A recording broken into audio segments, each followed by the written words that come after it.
All right मंडळी, so एक trailer आलेला आहे ज्या सिनेमाचं नाव आहे डंका हरिनामाचा. आता खरं तर हा सिनेमा 2023च्या वर्षीच रिलीज होणार होता, म्हणजेच मागच्या वर्षी. पण काही कारणास्तव तो होऊ शकला नाही. आणि कोविडमध्ये ना साधारण या सिनेमाची बरीच चर्चा रंगली होती, कारण का त्यावेळेला एक छोटासा मोशन पोस्टर सारखं काहीतरी व्हिडिओ त्यांनी शेअर केला होता. त्याच्यामध्ये तब्बल 5 वेगवेगळ्या भाषांमध्ये हा सिनेमा रिलीज होणार होता, म्हणजे पॅन इंडियामध्ये, ज्याच्यामध्ये हिंदी, तेलुगू, तमिळ, कन्नड आणि मराठी. त्यामुळे या सिनेमाची चर्चा बरीच रंगली होती, की बाबा रे, इतका मोठा पॅन इंडिया लेव्हलला हा सिनेमा येतोय, म्हणजे बऱ्यापैकी खूप छान प्रोडक्शन व्हॅल्यू असणार आहे, खूप छान आणि उत्तम दर्जेदार असा सिनेमा असू शकतोय. आता सगळ्यात आधी याचं ट्रेलर मला कसं वाटलं त्याबद्दल चर्चा करूया.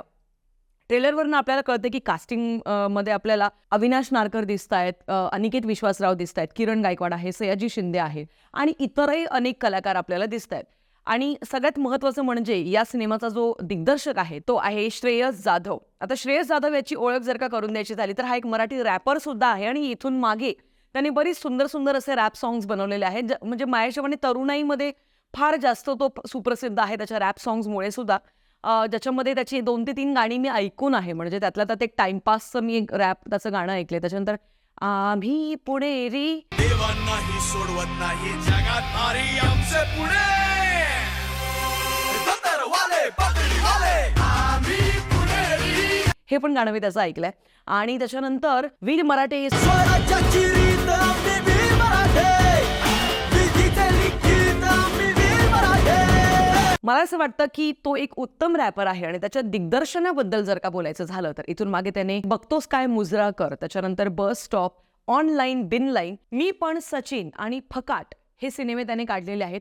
तुम्ही जर का 4-5 या सगळ्या सिनेमांकडे पाहिलं तर सगळे सिनेमे वेगवेगळ्या जॉनराचे आहेत, वेगवेगळ्या धाटणीचे आहेत.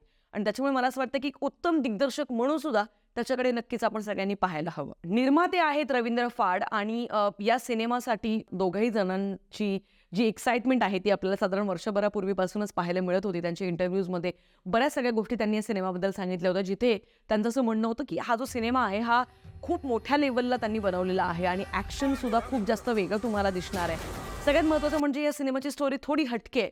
ती अशी की एका गावातली विठ्ठलाची मूर्ती चोरीला जाते आणि त्याच्यानंतर आजोबा जे आहेत ते प्रचंड जास्त दुःखात आहेत आणि आपल्या विठुरायाला त्यांना पुन्हा गावात आणायचं आहे. त्यांचा जो नातू आहे तो त्यांची आपल्या आजोबांची इच्छा हे पूर्ण करू शकेल की नाही, आणि करू शकणार असेल तर कुठल्या पद्धतीने तो संकटांना सामोरं जाणार आहे, कुठली कुठली संकटं त्याच्या वाटेत येणार आहेत, हे सगळं काही आपल्याला या सिनेमामध्ये पाहायला मिळणार आहे. मला ना एक गोष्ट मराठी सिनेमासृष्टीची खूप आवडते, ती म्हणजे अशी की जेव्हा जेव्हा देवाशी रिलेटेड कुठले सिनेमे बनतात ना, तेव्हा ते फार काळजीपूर्वक ते सिनेमे हाताळतात.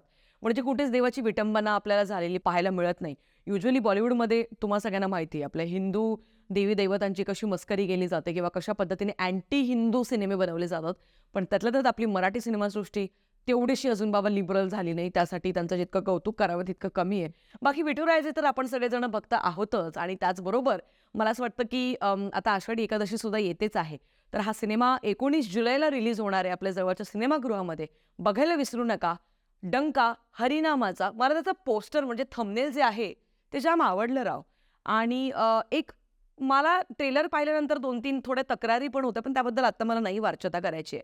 कारण मी एक विठुरायांची भक्त आहे आणि मला असं वाटतं की पंढरपूरचे आपले विठुराय आपल्या सगळ्यांसाठी खूप जवळचे आहेत.